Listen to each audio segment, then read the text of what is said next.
graduation. He remembered it so vividly as he shared with me how his experience had made such an impression on him that he knew he wanted to return to Oxford to study one day. He remembered that even as a young child, the architecture conveyed to him the feeling that what took place here must be very important.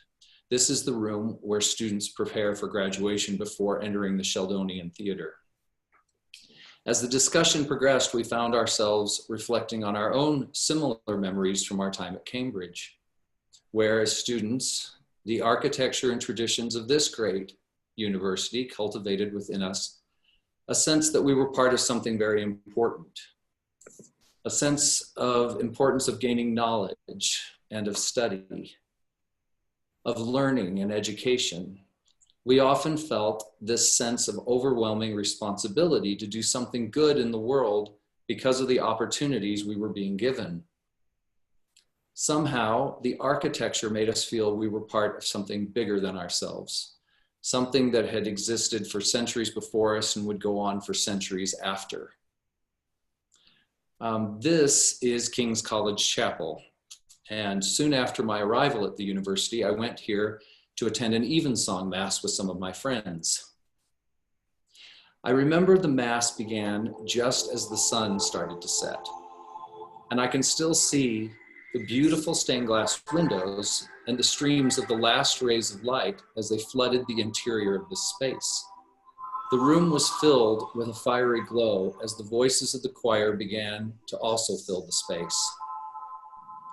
The result was an experience so powerful that to this day, I can still close my eyes and feel the light and hear the music filling my soul.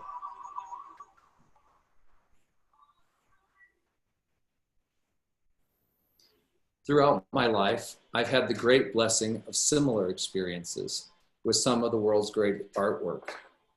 I remember seeing the Apollo and Daphne for the first time at the Borghese Gallery. I remember I sat in the gallery and sketched this amazing sculpture in an attempt to understand and record its beauty to my memory.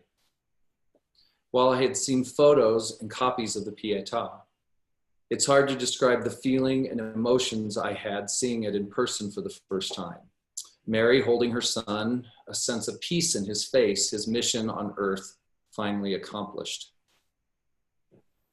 I had a similar feeling the first time I saw this piece of the veiled body of Christ, where once again the viewer feels a sense of peace, the pain and suffering at last behind him, his body is laid to rest and covered with a veil. Surrounding him are individuals who have veiled their faces in mourning.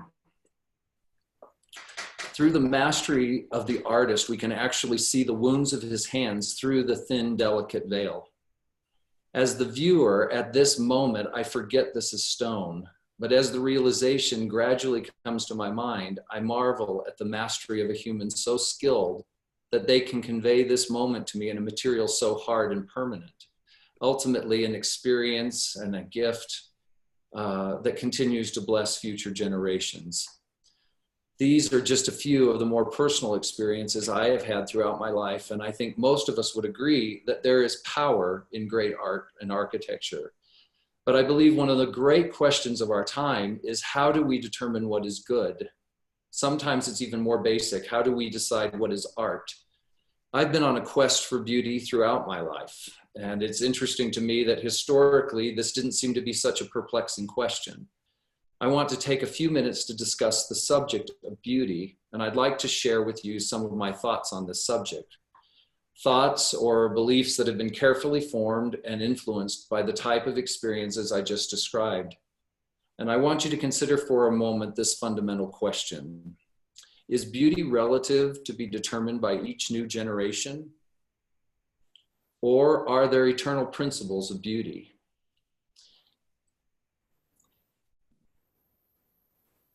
Is it possible that there are eternal principles that can be taught, passed down, and used to create unity and harmony by each new generation?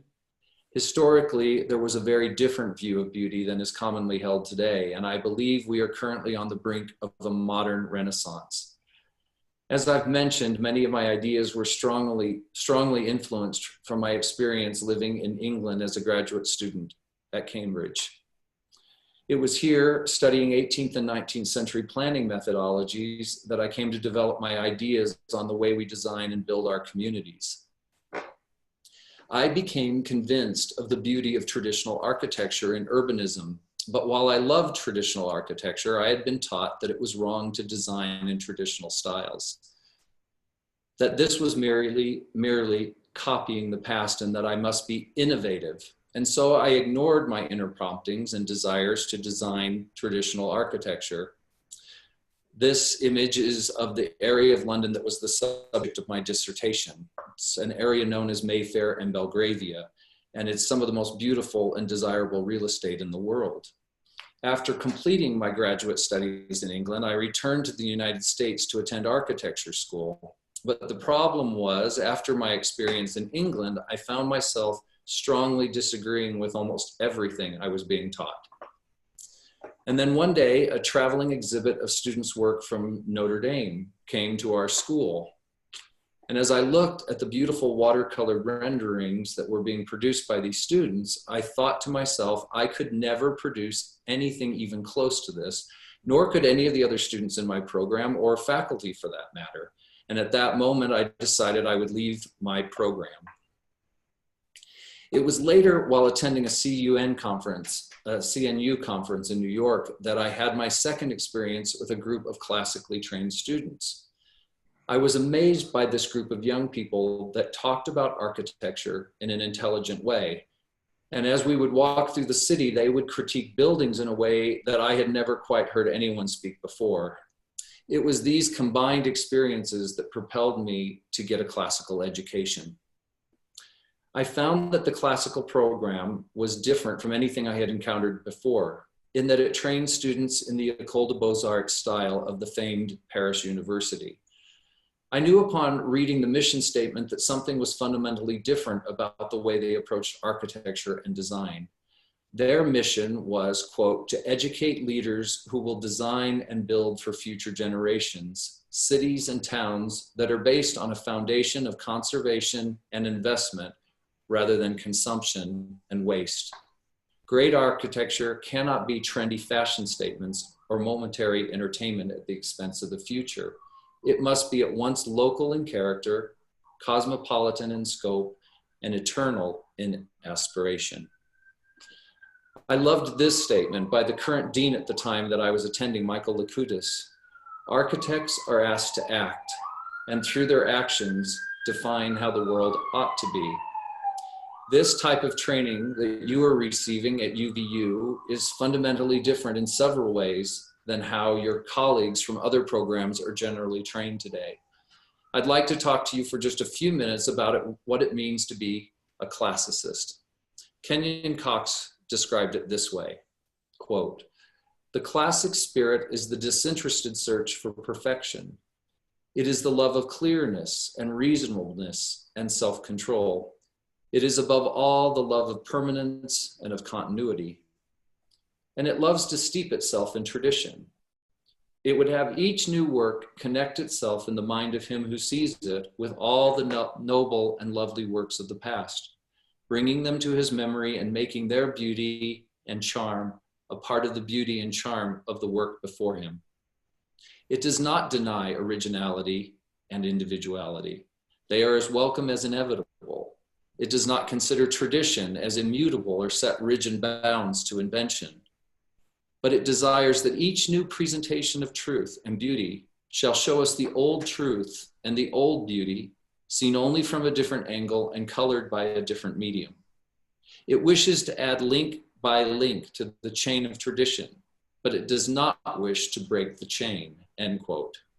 Now I want to go through this quote one more time, but this time, as I read the words, I'm going to show you images from London, images that demonstrate examples of architecture, all representing generation after generation of styles where all of the designers trained in a similar way and employing the same basic theory and principles of design were able to create architecture of their time, but using the same basic foundation of knowledge so as to create an unbroken link to the past and the future, and ultimately a continuity to the city as a whole.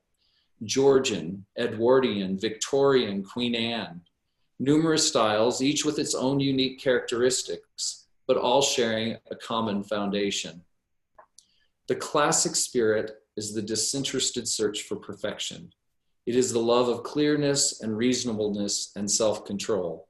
And it is, above all, the love of permanence and continuity. It does not deny originality and individuality. They are as welcome as inevitable.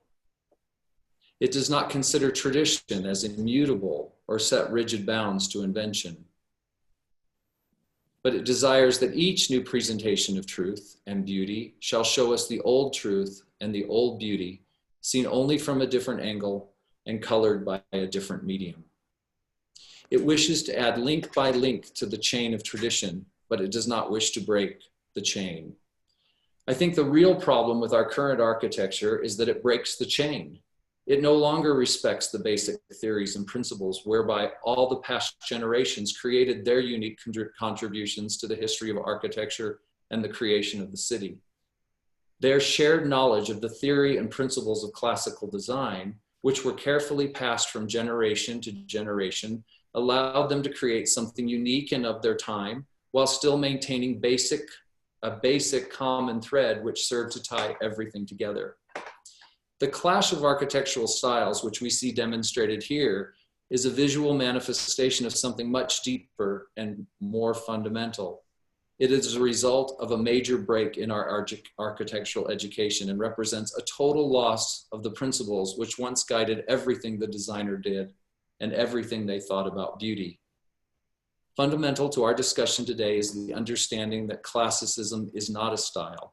It is a theoretically based knowledge which once governed the way we designed. This is an important distinction. Dmitri Porphyrius, one of the great classical architects of our time, declared, "Classicism is not a style.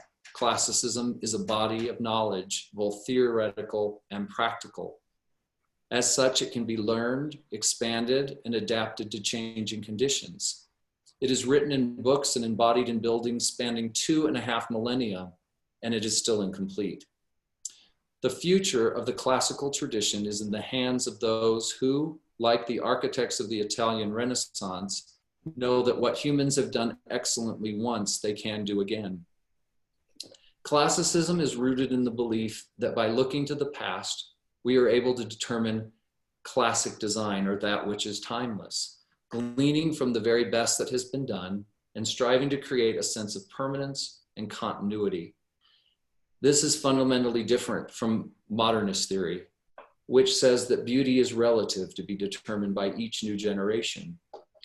The zeitgeist, or quote, spirit of the time, replaces the spirit of truth.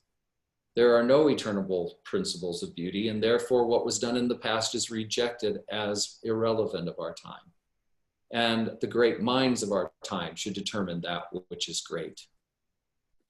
Le Corbusier said, "Some architects think architecture is the stuff that really matters. It is not. I do not want to talk about architecture. What matters more is the time we find ourselves living in. That is the only place architecture ever really lives. I find this type of thinking very problematic. To me, architecture is very much more than just the time in which we live. It continues, or should continue, long after we're gone. Therefore, it's essential that we not design just for today, but that we strive to create something that is timeless and will remain long into the future." The great English essayist John Ruskin said, "When we build, let us think that we build forever. Let it not be for present delight, nor for present use alone. Let it be such work that our descendants will thank us for. And let us think as we lay stone upon stone, that a time is to come when these stones will be held sacred because our hands have touched them, and that men will say as they look upon them, the wrought substance of them, see this our fathers did for us."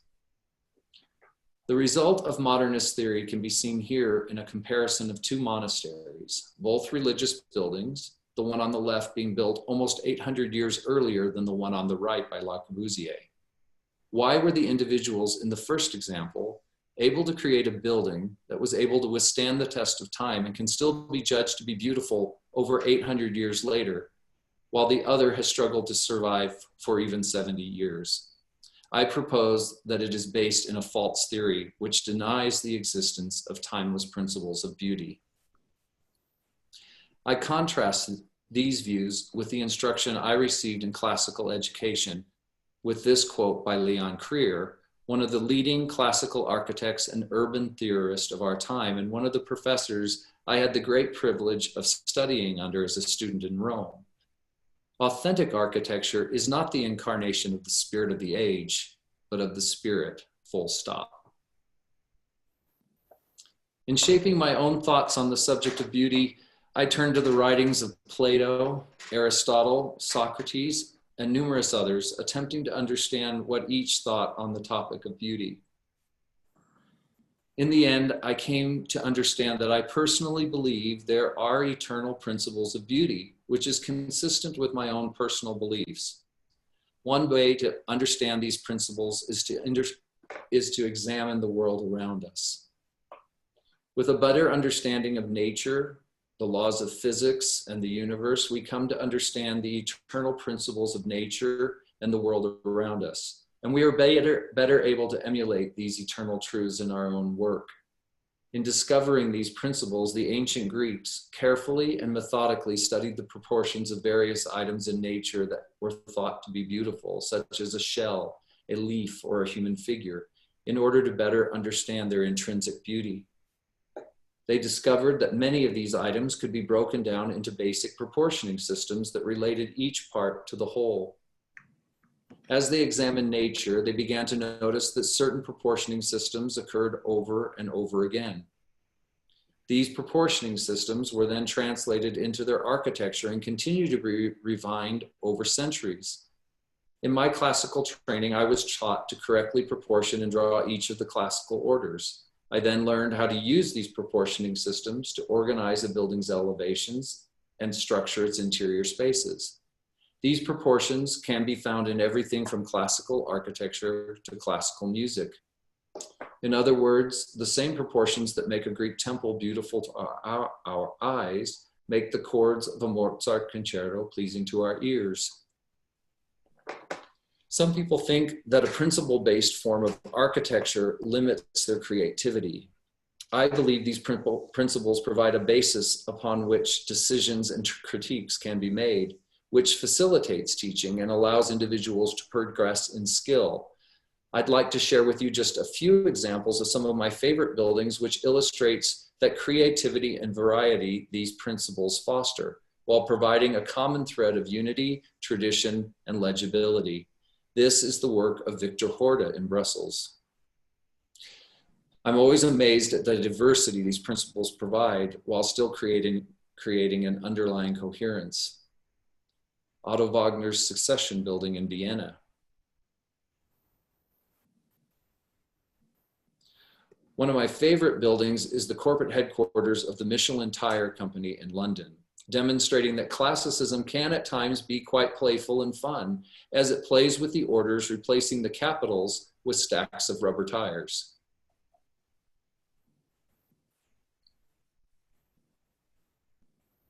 This is the Municipal House in Prague. And here on the interiors, we see the beautiful paintings by Mucha. As I've traveled the world, I've seen beauty of traditional architecture in all of its varieties, each creating a unique sense of place and a reflection of the unique cultural and climatic conditions of each area. These are images of Japan. This is a beautiful Buddhist temple complex outside of Tokyo. A beautiful temple in Kyoto. China. England. Thailand. Looking at an image like this, I can immediately identify it as coming from a specific part of the world. The architecture and even the gardens all embody hundreds, if not thousands of years of the cultural refinement of Thailand. By contrast, an image like this one contains very few clues as to where I am and obliterates culture and tradition. This one is also Thailand. As I've traveled the world, I've viewed some of the most beautiful places, each one unique, but these places are being destroyed. Modernism has turned these places into museums by declaring that traditional buildings like these should not be produced again, as we can see in this image with the contrasting buildings in the background. An experience I had in Korea drove this point home to me. After visiting a beautiful residence that had been turned into a house museum in the middle of the city of Seoul, I was struck by the contrast that this beautiful traditional architecture was not to be found in any of the new construction surrounding this oasis in the city. I strolled through the complex, admiring every detail of the architecture and the beautiful gardens. As I exited the grounds of the house museum through this beautiful gate, I was struck by the contrast of the buildings that surrounded it. I'm sure someone thought these buildings were a good idea at the time they were built, but they were not aging well, both in terms of their aesthetics or their materiality. They were not withstanding the test of time. I couldn't help contrasting them with this. These buildings seem to be beautiful even in a partial state of ruin, further confirming the idea of timeless principles. I've often wondered why there seems to be such an attack on that which is traditional or expressive of a culture.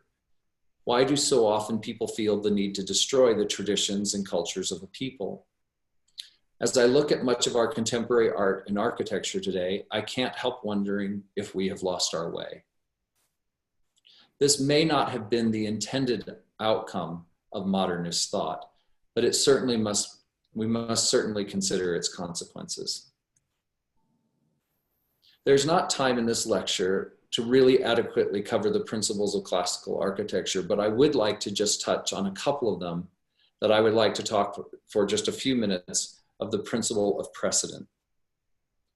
Whenever I begin a new project, I begin with a careful study of precedent. One way of thinking about precedent is doing your homework. It is the careful study and research of how things have been done before as a foundation for making decisions as we approach our new designs.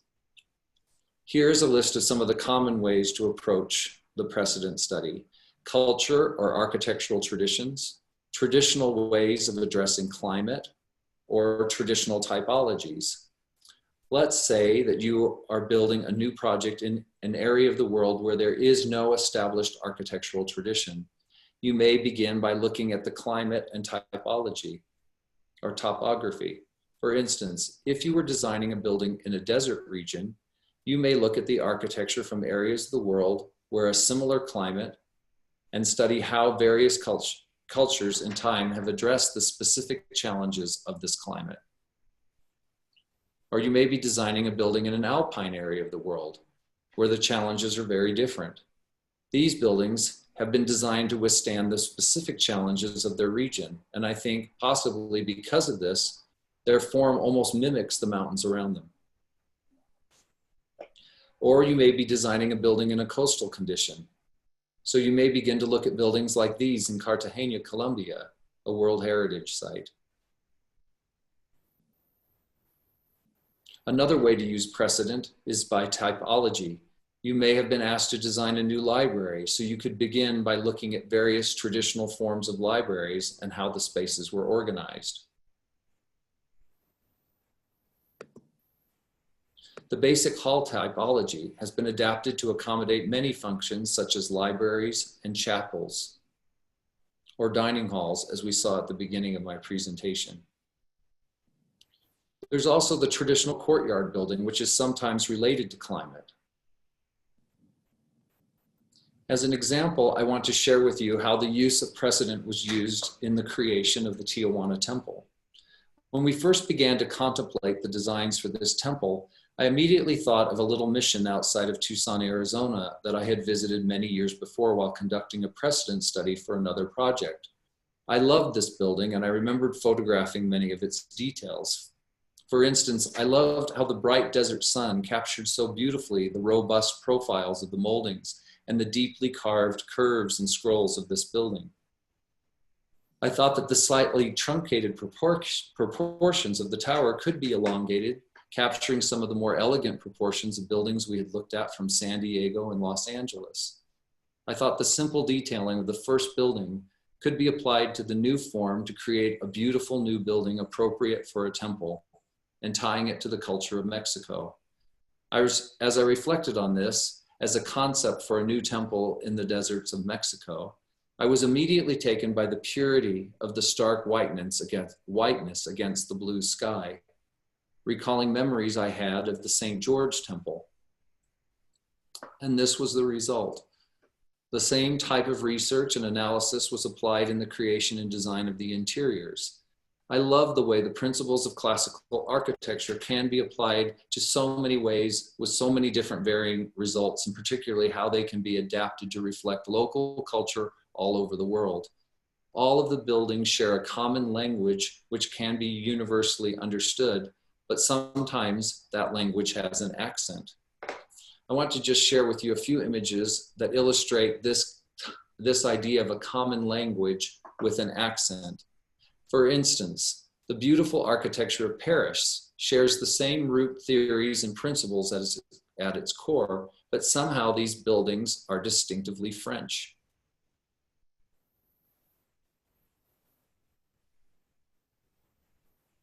The same is true of the architecture of Rome and all of Italy.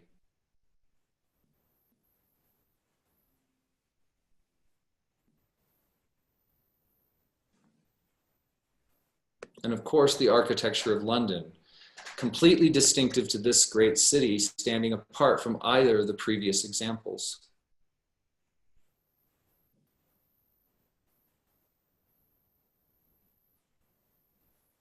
I'm going to end tonight with a very brief example of what I feel is one of the most important principles of classicism, and that is how an understanding of a common classical language is capable of communicating deeper meaning through architecture.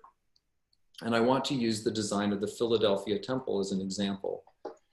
This temple was the first I had the great privilege of working on, and I'm going to end with showing you how the principles of classical architecture were used to bring a greater meaning to its architecture, and how by using a common architectural language, you can read the meaning of this building.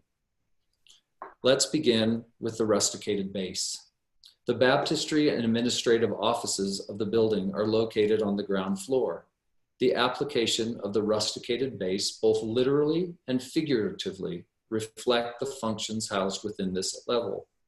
Baptism is often thought of as a foundation ordinance, so this treatment would allow the exterior architecture to reflect the interior hierarchy of the ordinances and administrative offices. The rusticated base creating a plinth on which the higher ordinances of the temple would be raised up and set apart. The higher central ordinance area would then be celebrated with the application of the Corinthian order, serving to unify the top three floors. The corners of the building, housing the stairs and more secondary support areas, would be stepped forward slightly with the order omitted. These strong pier-like features would give emphasis to the central ordinance area, reinforcing the central importance of these spaces, while further serving to strengthen the corners and create a greater desired verticality to the building overall. In this way, the exterior architecture reflects and reinforces the interior hierarchy of spaces within the temple. With the basic form of the building decided, we began to move forward in developing the exterior and interior details, turning our attention to the towers and windows. The hierarchy of the interior spaces would be further emphasized by the size and form of the windows. The first level of small windows being more support areas such as dressing rooms. These would be grouped with the second level, larger, more grand windows of the higher ordinance areas being celebrated by the application of a pediment at the top.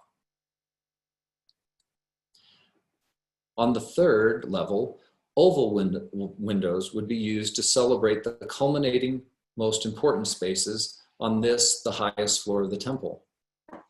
The deliberate choice of oval windows was meant to draw a reference directly back to the very similar windows on the upper level of the Salt Lake Temple, tying this new temple back to the rich architectural tradition. The choice to include two towers was primarily to help differentiate the building as a Mormon temple, and again ties the building back to one of the earliest Mormon temple building traditions, as can be seen in this image of the Manti and Logan temples. I'd like to talk with you for just a moment about the form of the towers, because I think this actually ties to many kind of Protestant traditions as well. And I'm not sure about that, but I speculate as we designed and talked about the form of this temple, the form of these towers. Let's take a moment and look at them in plan view. Here we see the plan view of the building from above. If we isolate the two towers and study their forms, we can clearly see the circle within the square, with the vertical transition between the two forms occurring through the use of an octagon. The square represents the earth or four corners of the earth, the circle representing heaven. The circle in the square representing that place where heaven and earth meet. The base of the tower in the form of the square, the shape associated with the physical world or four corners of the earth, the top of the tower being round, the form typically associated with heaven. The two shapes are linked through a transitional form of the octagon, the point where heaven and earth meet, a physical expression of a spiritual idea, with the tower marking the point of transition where one leaves behind the physical world and enters the spiritual realm. One of my favorite aspects of classical architecture is this ability to bring deeper meaning to our designs and the environments in which we live. I will conclude with this quote by Frank Lloyd Wright. "The longer I live, the more beautiful life becomes. If you foolishly ignore beauty, you will soon find yourselves without it. Your life will be impoverished. But if you invest in beauty, it will remain with you all the days of your life." Thank you. Thank you very much, Brad. And I want to encourage everyone, if you would like to ask some questions, to go ahead and type them in the chat section. And while you're maybe thinking of questions, I can lead out with a question for you, Brad, if that's all right. Okay. I wondered if you could maybe talk a little bit about how in your current practice, you're using these principles of classical architecture. I know you do a lot of residential design that doesn't necessarily have the same kind of grandeur of, you know, a temple in downtown Philadelphia that's 4 stories tall, made out of stone, right? So Yeah. how do these principles help you? How do you find them useful in, I guess, more modest architecture or more residential kinds of projects? The work that you're doing now. You know, I think that the training we receive, I'm constantly amazed at the training we received and its ability to allow me to design anything from the highest building of a temple in Philadelphia down to a residence. You know, we often used to say, or they would teach us, that you couldn't really know what the residential building should look like until you knew what the highest building should look like. And understanding that kind of your responsibility not only to design foreground buildings, but fabric buildings. And that in my experience, I feel like I try to put the same thoughtfulness, the same attention to every detail, regardless of what building I'm designing. And we design kind of across the country now. And almost anywhere we go, we begin with that kind of careful, thoughtful analysis of precedent and understanding why they built what they did, where they did. So I certainly think precedent is important in everything we do. And it's funny that even the most simple of pioneer buildings here in Utah, I recently, well, no, not recently, many years ago, before even going to Notre Dame, I had been to the Institute of Classical Architecture in New York and had done a summer program and knew how to correctly proportion a column. And it was interesting that even the most simple of pioneer buildings adhered to those proportions. I remember looking at down in St. George, looking at a little pioneer home, and the columns out on the front that supported the porch, as simple and stripped away of everything, of all of their ornament, still adhered to the kind of half the diameter was the capitals and things.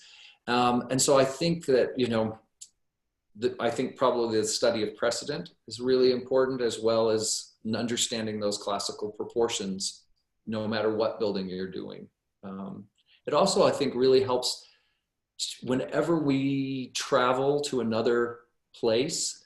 For instance, I was doing a house down in Monroe, Louisiana, and going down there and just being able to spend, you know, an afternoon, 2 days, 3 days studying the architecture. I think there's something in your classical education that tells you what details you need to look at, what's important, and what needs to be recorded to your mind in order to, you know, create something new that blends with that architectural tradition. So. Great. We've got a lot of comments that have come in, a lot of thank yous from people all over, just saying they enjoyed the lecture very much. Someone said that was the best argument for the classical tradition they've ever heard. So a lot of positive comments coming in. Let's see. Here's one from Hunter Huffman. He said, do you typically draw from a single precedent when starting a new design, or do you pull from multiple precedents of the same style? How do you narrow it down?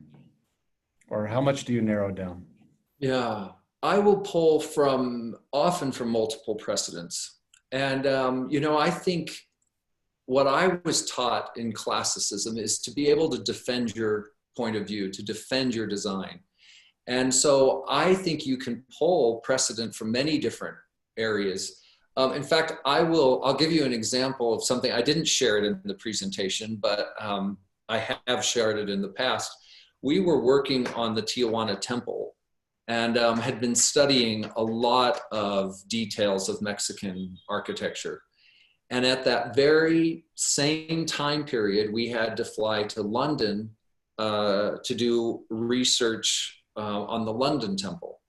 And we were walking through the city of London. And I remember right by St. Martin's in the Field, there is a building that has something, it's like an African consulate or something. And I looked back through these gates, and back beyond there was the most beautiful wood doors that really felt so consistent with everything we were seeing of Mexico and Mexican architecture. And it's funny because those doors, we photographed them, brought them back, and those became the doors of the TIJUANA temple, which are actually from a building in Mexico or in London. But because I think as you carefully study precedent, you get a sense of what is consistent. You can pull things from all over. I think it is important, though, to be able to justify why you're pulling that. Always be able to defend why you chose the precedents that you did.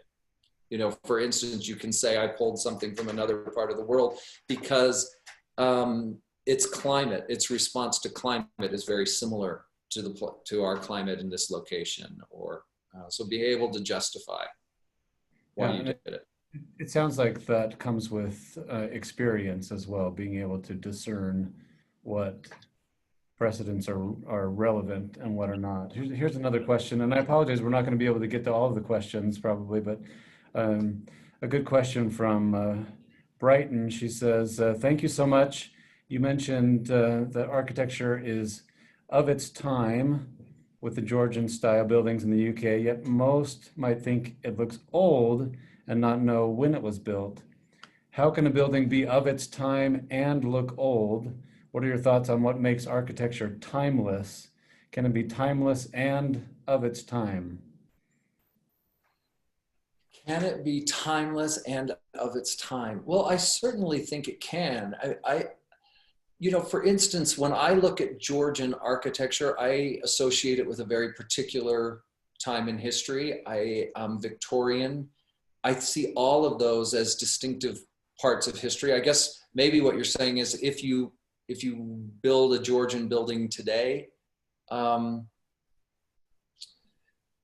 think that while we draw on precedent, you can't help but build a building of its time. There's never been a time where, what people often criticize, that we copy buildings. I've never copied a building ever, specifically. You're always dealing with a new program. You're always dealing with, for instance, when we design houses today, if we're designing something in a Pennsylvania Dutch farmhouse style, there's nothing about the interiors of those houses that are replicated. They're not museums per se. They are designed with modern families in mind, modern living in mind. They are distinctive of our time, even though they also reflect styles of the past. And so, I feel that everything we design are very contemporary modern buildings for modern living. And I think the more, just like we've often heard that when the great artists of the past were trying to learn to sculpt or learn to paint, they copied to a certain extent masters until they felt comfortable enough that they could venture off into their own, creating their own masterpieces. And I think there is that element of not necessarily copying a whole building per se, but carefully studying details and learning to replicate those details, understanding the proportions of them, understanding why they're beautiful. And slowly you become kind of a master of creating these things on your own. I don't know if that answers her question, but I think all of the buildings we design are of our time. And I think one of the important things is, it was interesting. I think that as we've been trying to, as Notre Dame and programs like UVU are starting to try and reestablish the classical tradition, to a certain extent, we have to look even more to the past and try to relearn some of these principles that have been lost. I think, there's a whole question of what is the classical tradition of the future. I look forward to the day when we've mastered things. I think if once we've mastered classicism like Michelangelo, then we'll be ready to really venture off. But I think there will be a very exciting future to understand, just as they went from Victorian and, the Georgian periods, and they were able to add these. I think we will in the future be able to create true architectural styles of our time. I think sometimes there's a little bit of relearning and re-education, rediscovery that's taking place right now as we try to rediscover these things. But I think we'll even get better at creating architecture of our time. So. Yeah, those are good thoughts. Thank you. And sorry, I'm kind of thinking on my feet. That's a tough question. It also made me think of a quote from one of my mentors, Stephen Semmes, who said that the question isn't really, is my building of its time, but is it of its place? That the question of place is more important as a designer than time. I think that's really a fantastic way of looking at it. Yeah. Let's do maybe one or two more questions. So here's a question about the fact that a lot of the design world is in design build, and it's built quickly and meant for you know, a modern economy where most people can't afford really luxury items. So how can we as classicists um, be relevant in that field as well and build things that are beautiful while still helping people to realize that, you know, it's affordable? Mhm. It's a great question. I think that is something I'm really passionate about. Um, while most of my work recently has been producing very high-end residential home, you know, for clients, private clients, I'm really passionate about taking my education from Notre Dame and things that I learned. I don't believe that a beautiful home and beautiful architecture should be a privilege of wealthy. I think it should be something that is accessible. And I'm trying very hard to start to, we're working to design more affordable houses, more production type of houses, that where we put the same time and attention to every detail that we do into our high-end homes, but we put them into a home that can be replicated. And, you know, historically, I used to think that all classical buildings were built of the finest materials and of stone. And there's always been there's always been budgets. There's always been, you know, people replicating, painting plaster to look like stone. And I think that's part of the really interesting part of understanding history and classicism. One thing I really believe is that beautiful design carries a project a long way. You have to be very thoughtful about how you use materials and where you use fine materials, and that's what I'm finding every day as we try to design these more affordable houses. That the more affordable, the more simple the materials, the more elegant and beautiful the design has to be, because you're not able to hide it behind expensive materials and things. It is simple, and it has to stand on its own with beautiful proportioning and simplicity. So. Yeah, and it reminds me of something that Chad Brown said at a recent event that we had, where he was sharing examples from his work where he would present designs, and because he had used these classical principles of proportion, even if they were very simple rooms, he would sometimes be asked to, like they would say they look too expensive. Like, Yeah. nice. We need to dumb it down, or we need to, we're not going to be able to afford this, even though it was this, a very Simple design. Yeah, affordable. I think that's really true. A beautifully proportioned room goes a long way with one simple crown. But the inverse is true. A poorly proportioned room, a poorly proportioned building, you can layer and layer and layer on expensive materials and it still looks bad. So. All right, one final question. We're going to try to stump you. So you had mentioned innovation when it comes, that innovation is a part of classicism. And so we have a question about that, about how that can be true. Well, how is there room in classical architectural design for innovation, for new forms of cultural expression? Maybe you could just end on some thoughts about that.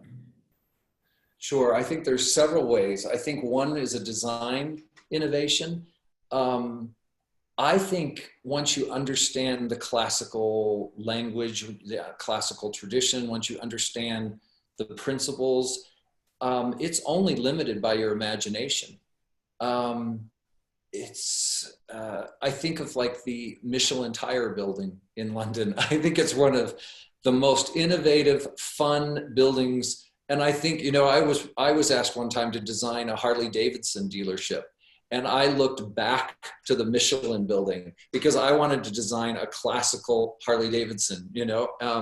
It was never built, but I was reinterpreting all of the classical columns, motifs with motorcycle parts. And I thought, you know, you can take it as far as you want to. Like I said, you're only limited by your own imagination. And I think, you know, the Victor Horta and Muka, all of these people showed they were pushing it during their time, and we could do the same. I also think that there's innovation in materials. Materials are constantly changing, and building techniques are constantly changing, and we're learning how to create beautiful proportioned buildings, but with new innovative materials. You know, we're constantly looking at all of these kind of things. So there's several ways to be innovative in classicism, I think. Thank you, Brad. It's been an honor. It's been a pleasure listening to you and hearing your experience and your thoughts. Just want to remind everyone, next month, November 11th, we have Bobby McAlpine, who will be the next lecturer in our UVU ICAA Lecture Series. And then on December 9th, we have Aliki Miliati, who is an architect and archaeologist who has dug with her own hands in ruins in Greece, and she'll share her experience and some of her research, which will be fascinating as well. And I again thank Utah Valley University for allowing us to have these lectures in association with their program. Thank Dave Barker and Brandon Rowe. And again, thank Brad Houston for sharing his time and his experience and expertise with us this evening, and invite you all to consider becoming a member of the Institute of Classical Architecture and Art. You can go to classicist.org and sign up as a member, and there are programs all over the country, especially now with the pandemic, everything going online. You can find free content that will keep you busy for months and months, and we hope that you do so, and wish you all the best, and we'll sign off. So good night, everyone. See you next time. Thanks.